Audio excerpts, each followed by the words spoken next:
हमारे चैनल को सब्सक्राइब करें और बेल आइकन दबाएं। दो इंजीनियरिंग स्टूडेंट्स अपने परिवार को बिना बताए एक किले पर मिलने आते हैं और वहीं पर उनकी हत्या कर दी जाती है। छानबीन के दौरान पुलिस को ऐसा प्रतीत होता है कि दोनों के परिवार वाले और दोस्त मानो अपने दिलों में कोई राज दबाकर बैठे हैं। आखिर क्या था ये राज, क्यों और किसने किया था ये जुर्म? देखते हैं इस केस का दूसरा और आखिरी भाग, क्राइम पेट्रोल सतर्क।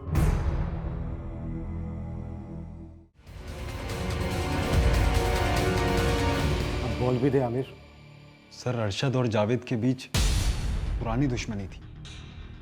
अरशद ने जावेद को धमकी भी दी थी कि वो उसे नहीं छोड़ेगा। दुश्मनी की वजह?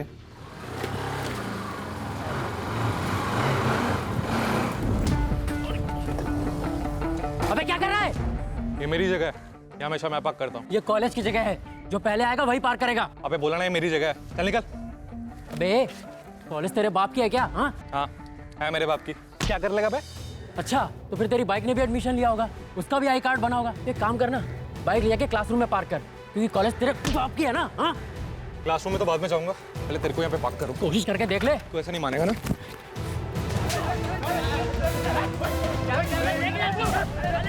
बे बाइक को मेरी भागूंगी, उखाड़ ले तो खाना।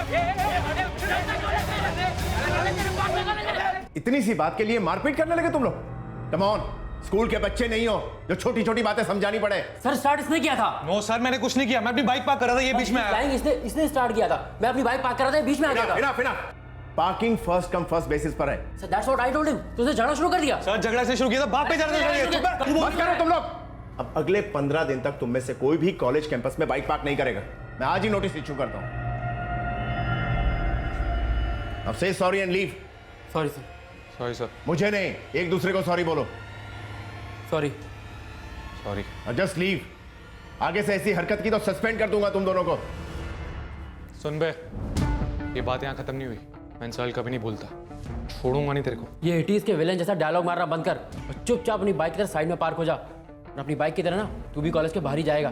कॉलेज के बाहर भी एक दुनिया है बेटा, वहां मिलना। इस दुनिया में तू अकेला मर्द नहीं है। चल निकल।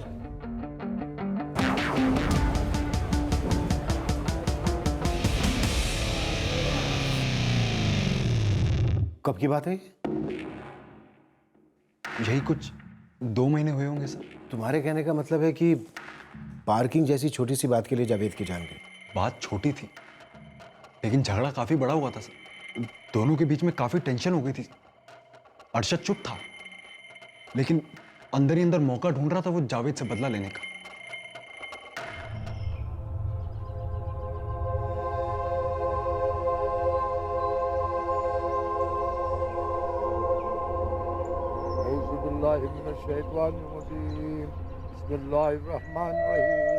अल्हम्दुलिल्लाहि रब्बिल आलमीन अर्रहमानिर रहीम मालिक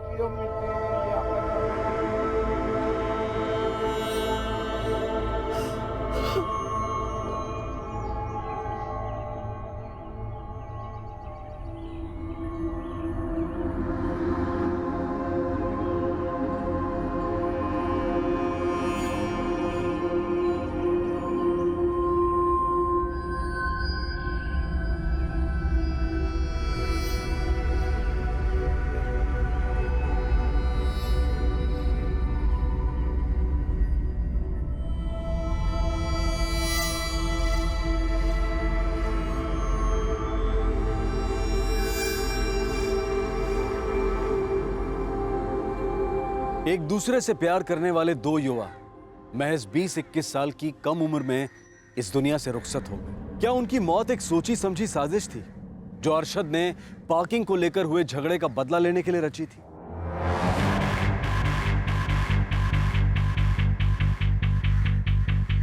अरशद खान जी सर। सुना है कॉलेज में पार्किंग की बड़ी प्रॉब्लम है। वैसे गलती तुम इंजीनियर लोगों की है, बिल्डिंग बनाते समय पार्किंग के बारे में सोचते ही नहीं। सर मैं कुछ समझा नहीं। पुलिस स्टेशन चल, सब समझ जाएगा। सर लेकिन हुआ क्या? चल तो। अरे सर लेकिन अरे चल ना, चल।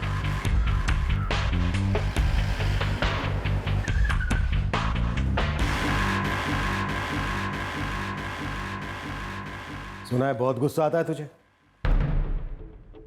पार्किंग नहीं मिली तो 2 लोगों को मरवा दिया। मरवा दिया? सर ये क्या कह रहे हैं आप? वही जो तूने किया है। अब तो हमें सिर्फ ये बता कि जावेद और सुमैया को मरवाने की कितने की सुपारी दी थी तूने? सर आप बेकार में मुझ पर शक कर रहे हैं। मैंने कोई सुपारी नहीं दी।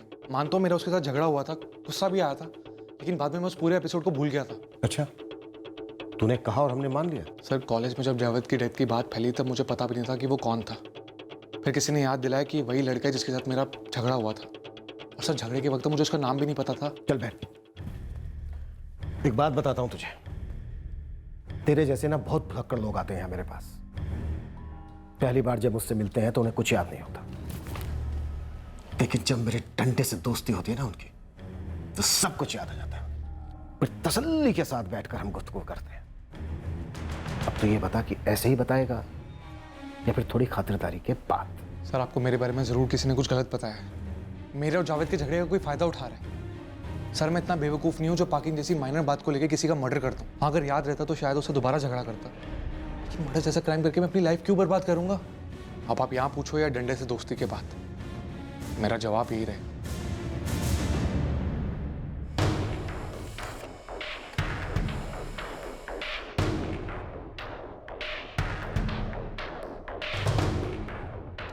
सर अरशद का इस केस से कोई कनेक्शन नहीं बन रहा है। आमिर की तरह हॉस्टल में रहता है। 19 मार्च को ना तो वो नीलगढ़ किले के आसपास था और ना ही उसके फ़ोन से कोई सस्पिशियस कॉल हुआ है। राउत, मुझे दुश्मन से ज़्यादा दोस्त पर शक हो रहा है। आमिर सर, दोस्तों की लिस्ट तो काफ़ी लंबी है। रिचा, रेहान, आमिर, अनम, एक एक करके बुलाओ सबको। सब देवर इन लव। सुमैया जावेद से 1 साल सीनियर थी और वो दोनों 3 साल पहले मिले थे सर, कॉलेज फेस्टिवल में।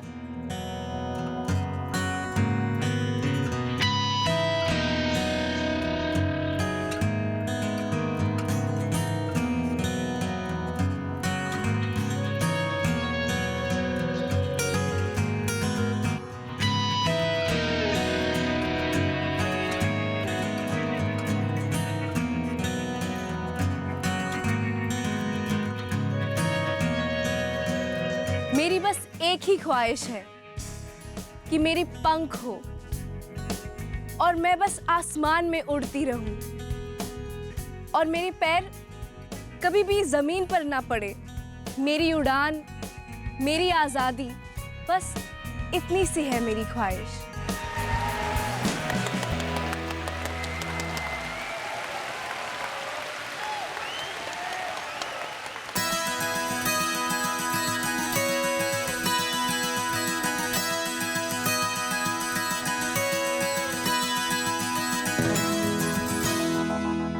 सब 3 साल से वो लोग साथ में ही थे and they were happy together.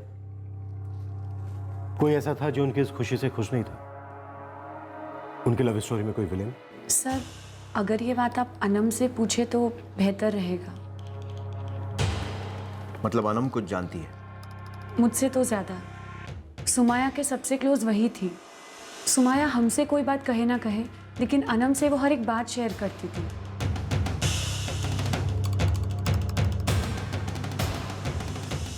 क्या सुमैया ने तुम्हें ऐसी कोई बात बताई थी जो इस केस से जुड़ी हो सकती है? एक बार सुमैया ने मुझे बताया था कि आमिर भी उसे लाइक करता है और उसने प्रपोज भी किया था। लेकिन सुमैया तो जावेद को लाइक करती थी, ना कि आमिर को, राइट? सुमैया आमिर को सिर्फ अपना दोस्त मानती थी।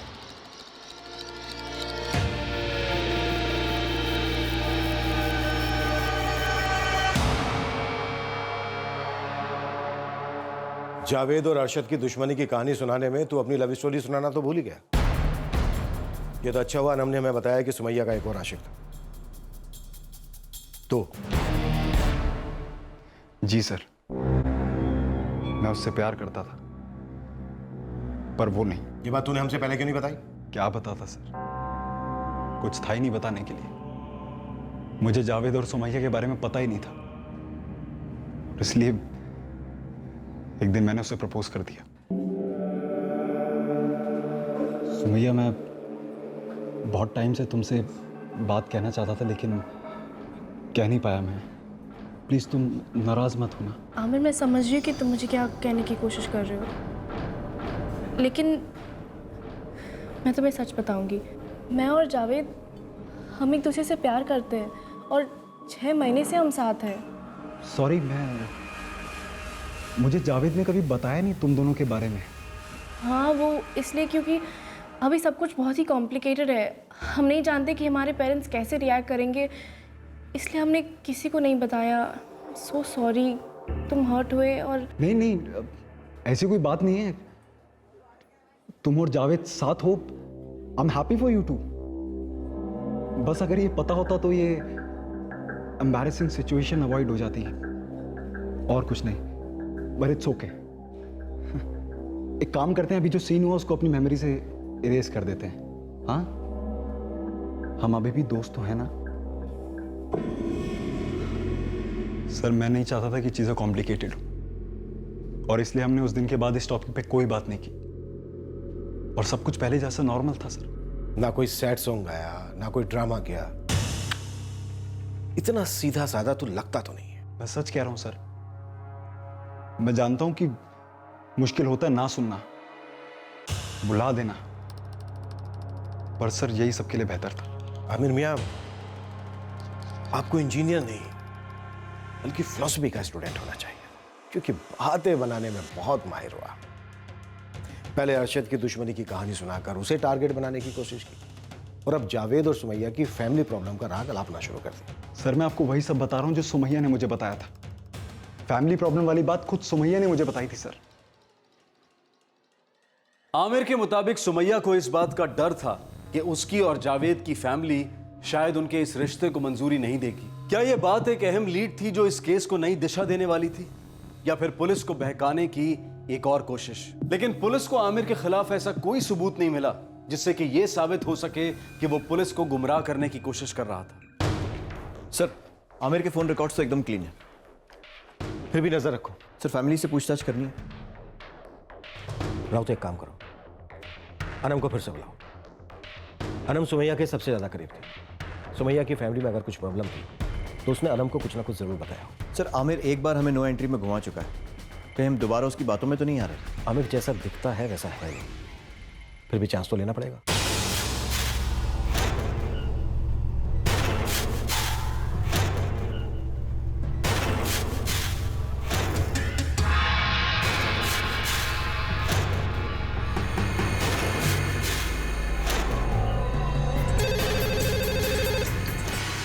हेलो सर, मैं जावेद का अब्बा बोल रहा हूँ। कुछ पता चला किसने मेरी बेटी की जान ली? अब तक तो नहीं, पर पूछताछ जारी है। वैसे आपसे भी कुछ सवाल करने हैं, जल्दी आएंगे आपके पास। जी। फिक्र मत कीजिए, कातिल बहुत जल्द पकड़ा जाएगा। नहीं सब, कभी फैमिली की बात इतनी डिस्कस नहीं की थी सुमैया ने। कमाल है, तुम तो उसकी सबसे क्लोज फ्रेंड थी ना? हाँ सर, लेकिन क्या पता शायद ऐसी कोई बात हो ही ना। अच्छा, जावेद और सुमैया की फैमिलीज को पता था उनके इस रिलेशन के बारे में? आई एम नॉट श्योर, लेकिन कॉलेज दोनों साथ में ही आते थे। जावेद सुमैया को उसके घर पिक करने के लिए जाता था। अब वो उसके घर से उसे पिक करता था या कुछ दूरी से, ये मुझे नहीं पता।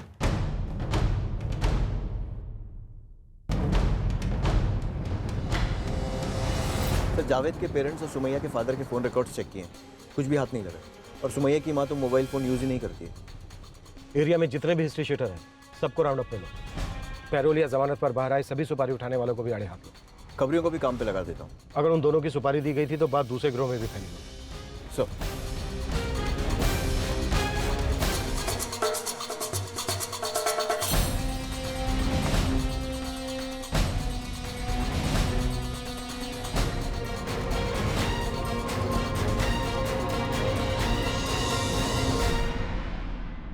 मैंने सामान दे दिया है, बाकी बात तुम देख ले।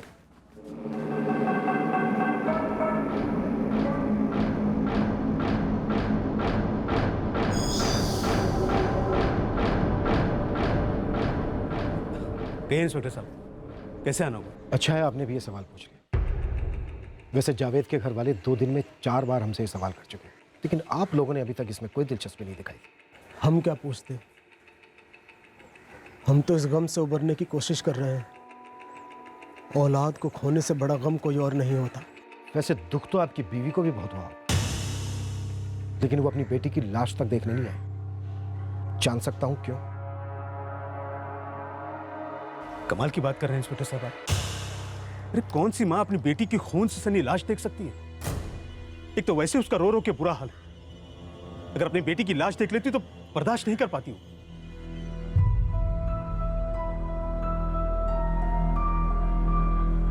हम जब भी आते हैं वो पर्दा करके अंदर चली जाती है। कहीं कुछ ऐसा तो नहीं है जो आप लोग नहीं चाहते वो हमें बताएं। ये हमारी तहजीब है, रिवाज है। हमारे घर की औरतें गैर मर्दों के सामने चेहरा नहीं दिखाती, और वैसे भी रिवाजों के दायरे में रहना कोई बुरी बात तो नहीं है। पर कहीं ऐसा तो नहीं है कि सुमैया आपकी तहजीब और आपके रिवाजों के खिलाफ चल पड़ी थी और आपको ये बात बुरी लगी तो?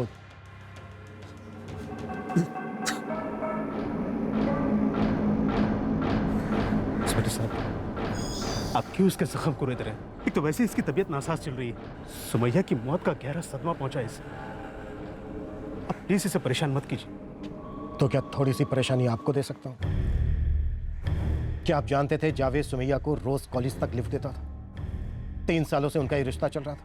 बस कीजिए आप, मेरी मरहूम बेटी पर कीचड़ मत उछालिए। सुमैया निहायत सीधी और नेक लड़की थी, वो हमारी पीठ पीछे कुछ नहीं करती थी। मान ले, लेकिन एक बात आपकी जानकारी के लिए बता दूं शेख साहब, हम पुलिस वालों का भी ना एक रिवाज होता है, मुजरिम को सजा दिलाना, और मैं इस रिवाज का बहुत पक्का हूं, जिद्दी भी।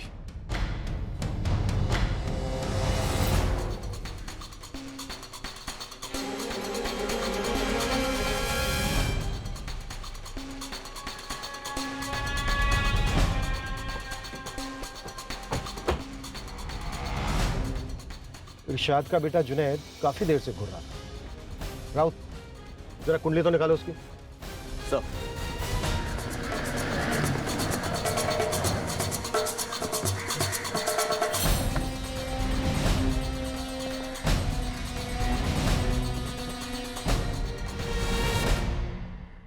सर कुछ पता चला? पता चलना तो मुश्किल है, क्या करें? आप सच जानना तो चाहते हैं, लेकिन हमें पूरा सच नहीं बता रहे। नहीं सर, ऐसा कुछ भी नहीं है। 3 सालों से आपके बेटे का अफेयर चल रहा था, ऐसा हो ही नहीं सकता कि आप लोगों को मालूम ना। याकूब साहब, आप जानते थे कि वो दोनों सिर्फ दोस्त नहीं थे। ये जो आपका आधा सच और आधा झूठ है ना, जब इस केस को सोल्व नहीं करने देगा। आप समझ रहे हैं ना मैं क्या कह रहा हूं? वो जावेद और सुमैया एक दूसरे से प्यार करते थे, ये बात हम जानते थे, और सुमैया के घरवाले भी। वो दोनों शादी करना चाहते थे, और यही बात करने जावेद सुमैया को घर भी लाया था हमसे मिलवाने।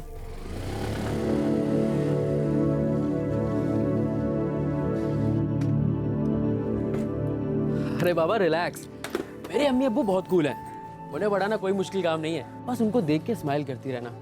वैसे भी किसी को इम्प्रेस करने के लिए वहीं तो स्माइल ही काफी है।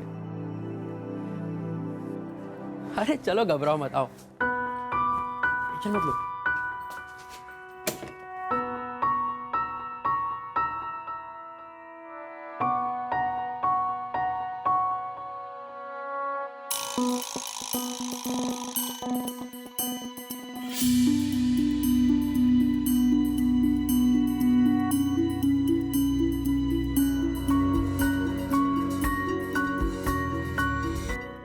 हम उनके रिश्ते के खिलाफ नहीं थे, हमें तो सुमैया अच्छी लगी थी, हम खुश थे,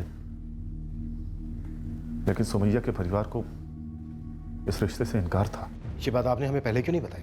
सर हमें डर था कि हम कुछ कहेंगे तो जावेद की तरह हम भी। आप सुमैया के घर वालों से डर रहे थे, क्यों? क्योंकि हमने उनके रिश्ते को रजामंदी दी थी सर। सुमैया के वालिद ने ही दोनों बच्चों की जान ली है, आप सख्ती से पेश आएंगे तो वो सब सच उगल देंगे, ये छोड़िएगा मत सर।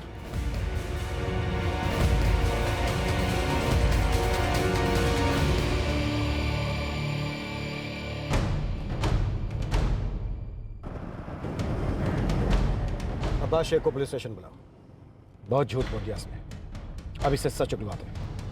सर, मुझे लग रहा है कि याकूब खान का सच अधूरा सच है, इस केस के बहुत से राज अभी दफन हैं।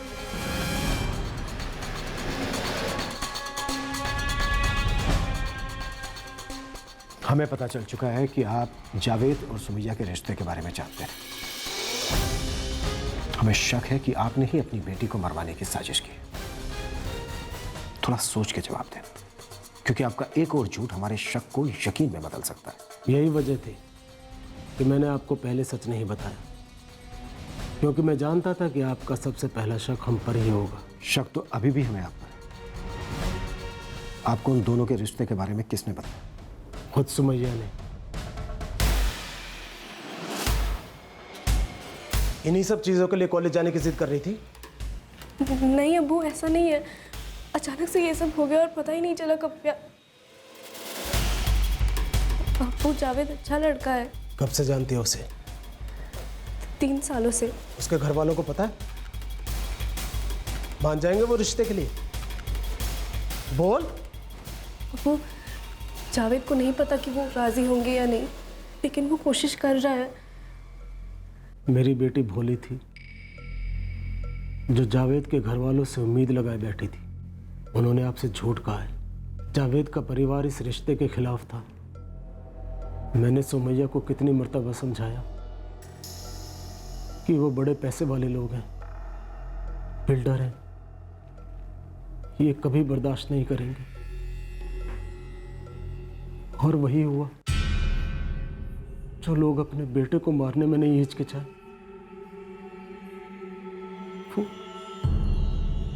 वो मेरी बेटी पे रहम क्यों खाते?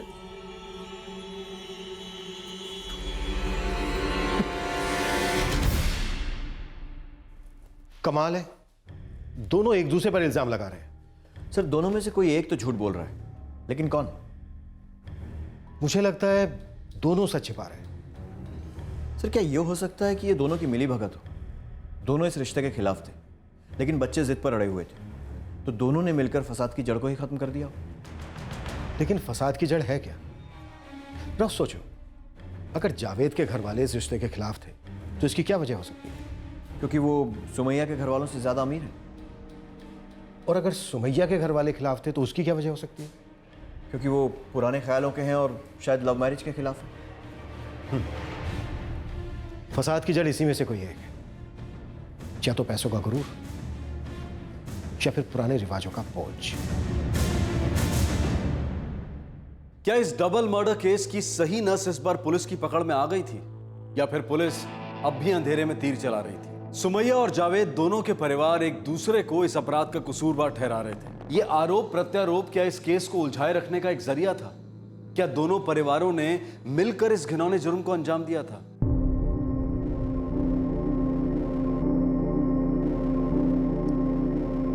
क्या जावेद कभी सुमैया के घर वालों से मिला था? पता नहीं, उसने कभी बताया नहीं।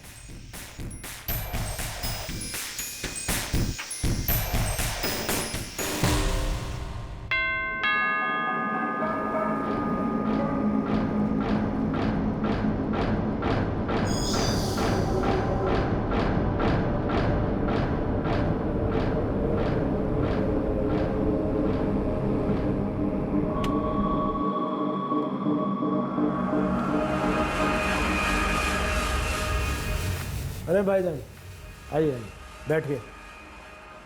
नूरी, 2 थाली और लगाना। नहीं अब्बास, उसकी जरूरत नहीं है, हम लोग खाना खाकर ही आ रहे हैं।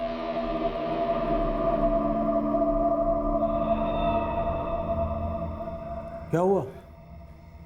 चाचा जान, सब जगह हमारे घर की ही बातें हो रही है। सब एक ही सवाल पूछ रहे हैं कि क्या हम सुमैया और उस लड़के के निकाह के खिलाफ थे? सुमैया ने ठीक नहीं किया उस जावेद से रिश्ता जोड़कर। हमारी इज्जत को खाक में मिला दिया उसने।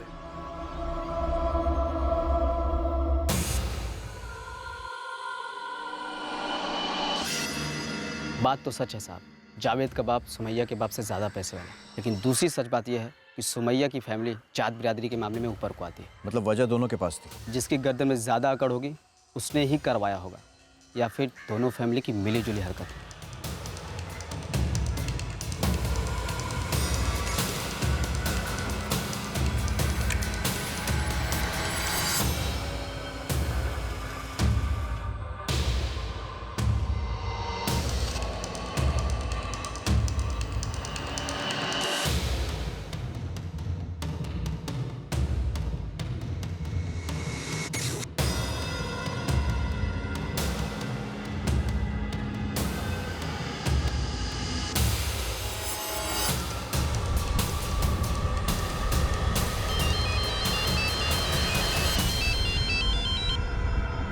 हेलो इरशाद साहब, सब इंस्पेक्टर राउत बोल रहा हूँ पुलिस स्टेशन से।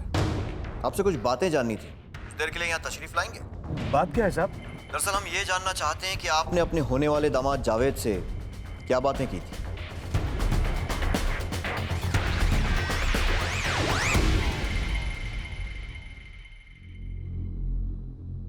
तो बताइए शेख साहब, क्या बातें हो रही थी आपकी जावेद से?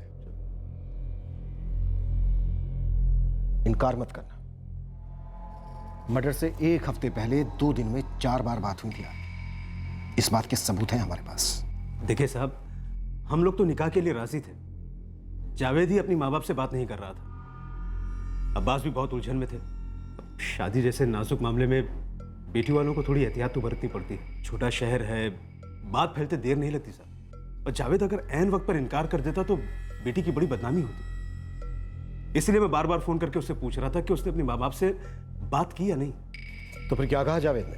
वो तो हर बार यही कह रहा था कि आप इत्मीनान रखिए, मौका देखकर मैं बात कर लूंगा। और आपको लगा कि जावेद शायद कभी अपने माँ बाप से बात नहीं करेगा, तो जावेद को चुप करा देते हैं हमेशा के लिए। पर इसमें एक अड़चन थी। सुमैया, आपको लगा होगा कि जावेद को अगर चुप करा भी दिया तो सुमैया चुप नहीं बैठी। ये क्या बात कर रहे हैं साहब? सुमैया मेरी बेटी जैसी थी। गोद में खिलाया मैंने उसको। 444567 14 मार्च को इस नंबर पर लगातार बात हुई आपकी, कम से कम 10 बार। और 19 मार्च को, जिस दिन जावेद और सुमैया का मर्डर हुआ, 6 बार बात हुई आपकी। जावेद और सुमैया का मर्डर हुआ 10:30 पर, और इस नंबर से आपको आखिरी कॉल आया 10:45। जाहिर सी बात है वो आखिरी कॉल मैसेज देने के लिए था कि काम हो गया, और 11 बजे से ये नंबर स्विच ऑफ है। शेख साहब, इस सब का क्या मतलब निकलता है समझते हैं ना? ये सब हम लोगों का हार्डवेयर का धंधा है। दिन भर फोन बजता ही रहता है। अब जिस नंबर की आप बात कर रहे हैं, हो सकता है किसी कस्टमर का होगा। अब इतने फोन आते हैं, किस किस का नंबर याद रखें? ये जिस नंबर को आप अपने किसी कस्टमर का नंबर कह रहे हैं ना, ये एक फेक आईडी पर खरीदा गया है और सिर्फ 5 दिन यूज हुआ है। आप खामखा मुझे फंसा रहे हैं। किसने सिम लिया, कैसे लिया, किससे बातें की, मुझे नहीं पता। सब सुमैया मेरी बेटी जैसी थी, बहुत अजीज थी मुझको, और अब उसके पुलिस अब इस केस को सॉल्व करने के काफी करीब आ पहुंची थी। यह बात तय थी कि दोनों में से एक परिवार इस डबल मर्डर केस में इन्वॉल्व था, और ऐसा लग रहा था कि सुमैया के बड़े चाचा इरशाद शेख का भी इसमें हाथ था। लेकिन पुलिस के पास इरशाद शेख को गिरफ्तार करने के लिए कोई सबूत नहीं था, और तभी अचानक एक ठोस सबूत पुलिस की झोली में आ गिरा।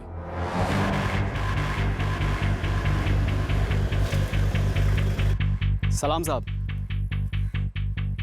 सब ये उस्मान बोले तो वो किले के केस के बारे में कुछ बोलना चाहते। बोलो उस्मान। साहब, एक बंदा है साहब, नवनाथ मौर्य। आप उनको नागपुर जेल में मिला साहब। उसका इस केस से क्या कनेक्शन है? साहब, वो 10 मार्च को जेल से छूटा था साहब। जाते वक्त अपन को बोला कि बाहर कोई बहुत बड़ा काम मिला है उसे। चल उस्मान, छुट्टियां खल्लास, वापस काम पे लौटने का टाइम आ गया है। बाहर अपने लायक कोई काम हो तो बताना। पक्का। सुन इधर, अगर 2-3 दिन में यहाँ से निकलने का कोई जुगाड़ लगे ना तो मेरे को बोलना। एक सॉलिड काम है तेरे लिए, सांगुर में। क्या काम है भाई? एक लैला मजनू है, ज़्यादा अपने को नहीं मालूम। राघव दादा ने बुलाया मेरे को। ठीक है भाई, अपन जैसे जेल से बाहर आएगा कॉल करेगा आपको। साहब, ये नवनाथ पहले भी हाफ मर्डर केस में 2 बार जेल जा चुका है साहब। साहब, जब मुश्ताक ने अपने को वो शाहगुर वाले किले के बारे में पूछा ना साहब, तब अपना बल्ब जला साहब। हिस्ट्री शीटर है सर, मर्डर की सुपारी लेता है। बहुत सारे केसेस में वांटेड है, पर ऊपर तक कांटेक्ट है तो बेल मिल जाती है।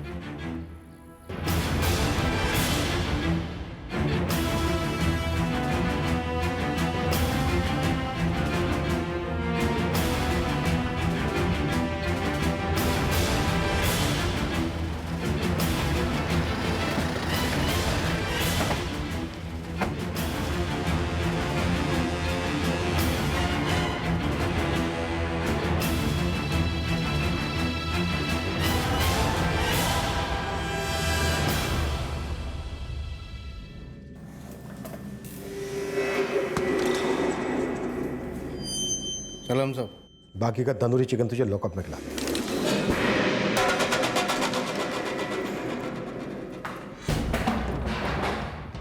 लड़के का नाम जावेद, लड़की का नाम सुमैया। 19 मार्च, नीलगढ़ किला। आया कुछ याद?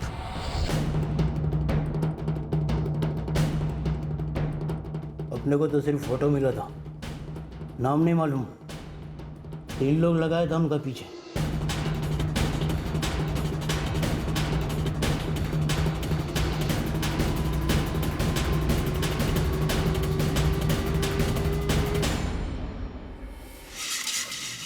पूरे 4 दिन फॉलो किया मेरे लड़कों ने उन दोनों को। किसने बताया कि 19 तारीख को वो दोनों नीलगढ़ किला जाने वाले हैं? किसी ने नहीं साहब, गेम बजाने का वही दिन डिसाइड हुआ था। ये तो चांस का बात है कि वो लोग किले पर ही थे। वैसे तो वो लोग अक्सर जाते थे, पिछले 4 दिन में 2 बार पहले भी गए। अपने छोकरों लोग को मौका मिल गया।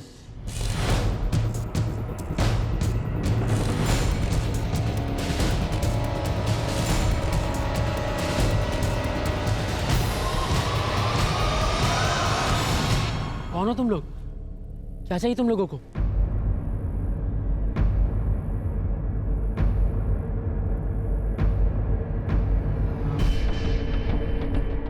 कौन है आप लोग?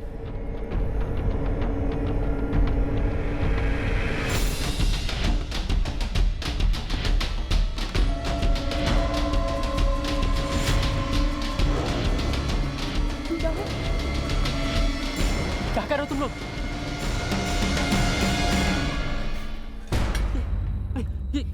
ये क्या कर रहे हो? हेल्प! हेल्प! हेल्प! जावेद, ये क्या? भाई साहब प्लीज, जावेद छोड़ दीजिए।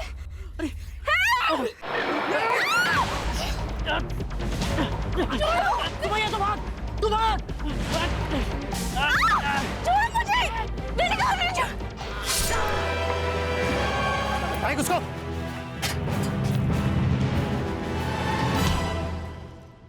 कितने मिले थे? 4 लाख। किसने दिए थे?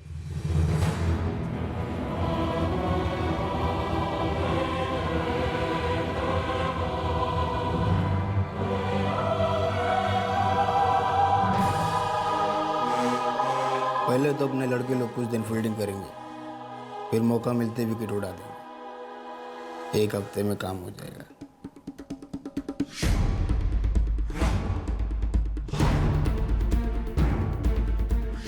अब्बास या अरशाद, इन दोनों में से किसको जानता है तू? किसी को नहीं। मेरा एक आदमी किसी जुनैद शेख को जानता है। वो शायद इन्हीं दोनों में से किसी एक का लड़का है।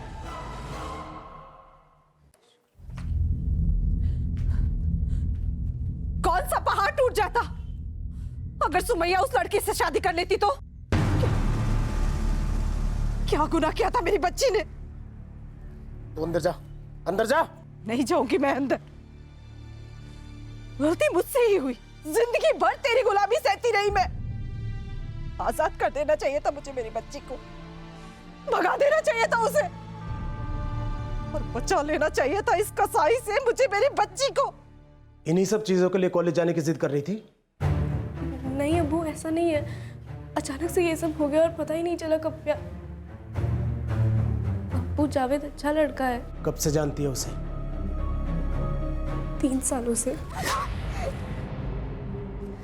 अगर दोबारा ये गलती दोहराई तो टांगे तोड़ दूंगा तेरी। तू उस लड़के से कभी नहीं मिलेगी, समझी? क्यों अब्बू? हम एक दूसरे से प्यार करते हैं, शादी करना। तेरी शादी वहां होगी जहां मैं चाहूंगा, हमारी कौम में। हमारी कौम में। कलेजा नहीं फटा तेरा अपनी ही बच्ची की बलि चढ़ाते हुए? क्या क्या शान बढ़ गई तेरी अपनी ही बच्ची की जान लेकर? गलती उसकी नहीं मेरी थी। ना उसे पढ़ाता ना ये बवाल होता।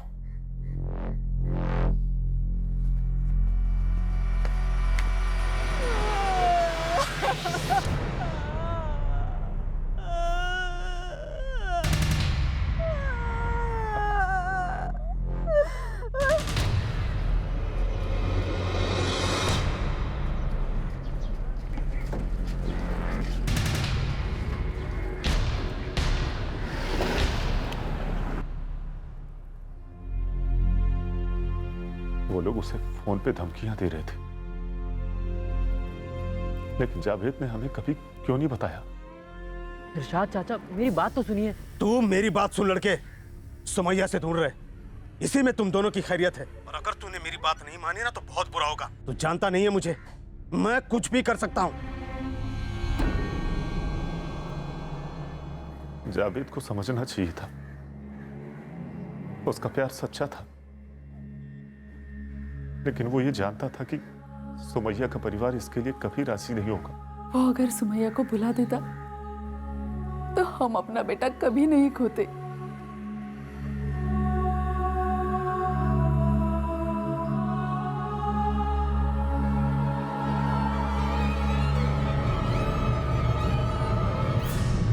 अपनी बीवी, अपनी बेटी के अरमानों को कुचलकर, उन्हें दबाकर क्या हासिल कर लिया तुमने? अपनों में दहशत फैलाकर आज तक किसी को खुशी मिली? वो भी इंसान है, उन्हें भी आज़ादी है अपनी जिंदगी को अपनी तरह से जीने की। ऐसी आज़ादी से माहौल बिगड़ता है साहब। माहौल तुम जैसों की बेहुदा और पिछड़ी सोच की वजह से बिगड़ता है अब्बास। जहां अपने ही बच्चों को मारने की सुपारी दे दी जाती है, बेरहमी से उनकी जान ले ली जाती है, माहौल वो नहीं, तुम जैसे लोग बिगाड़ते हैं। सच बताना अब्बास, तुम्हें एक पल के लिए भी नहीं सोचा कि जिस बच्ची की तुम जान लेने पे उतारू हो गए, वो बच्ची कभी तुम्हारी गोद में बैठकर खेली होगी, तुम्हारी उंगली पकड़कर उसने चलना सीखा, तुम्हें प्यार से अब्बू कहकर पुकारा हो। उसकी सुपारी देते वक्त तुम्हें इसका बिल्कुल ख्याल नहीं आया? बहुत समझाया, डराया, क्या नहीं कहा उस जावेद को, मगर फिर भी दोनों मिल रहे हैं। गलती अपनी सुमैया की भी तो है। देखा बस, सुमैया अगर इसी तरह से मनमानी करती रही ना तो बिरादरी में बहुत थू थू होगी हमारी। लोग हमें इल्जाम देंगे कि हम अपनी बच्ची पर काबू नहीं रख पाए। बड़ी गलती की इसे कॉलेज में पढ़ा के। ये सारी मुसीबत कॉलेज में लड़कों के साथ पढ़ने से होती है। अगर इज्जत बचानी है तो कुछ ना कुछ तो करना ही पड़ेगा, सबक सिखाना पड़ेगा, कभी ना भूलने वाला सबक।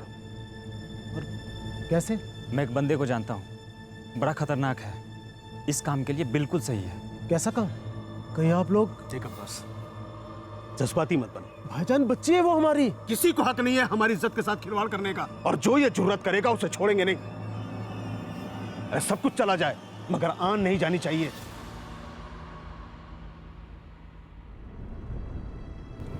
मैं तो बस ये चाहता था कि वो उस लड़के से रिश्ता तोड़ दे, उसे मारना नहीं चाहता था। पर तुमने उसे मार डाला। सुमैया और जावेद दो जाने ली हैं तुमने।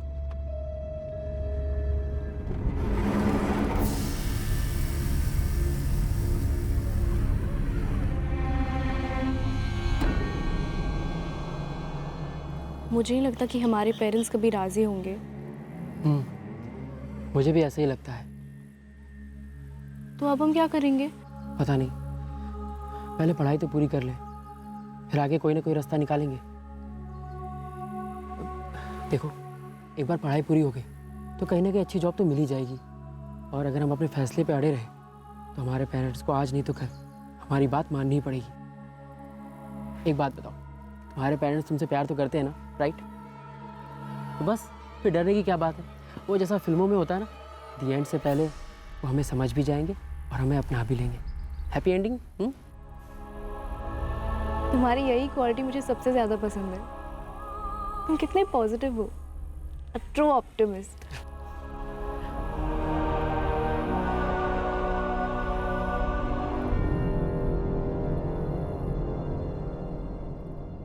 दुर्भाग्यवश सुमैया के पिता और बड़े चाचा ऑप्टिमिस्ट नहीं थे।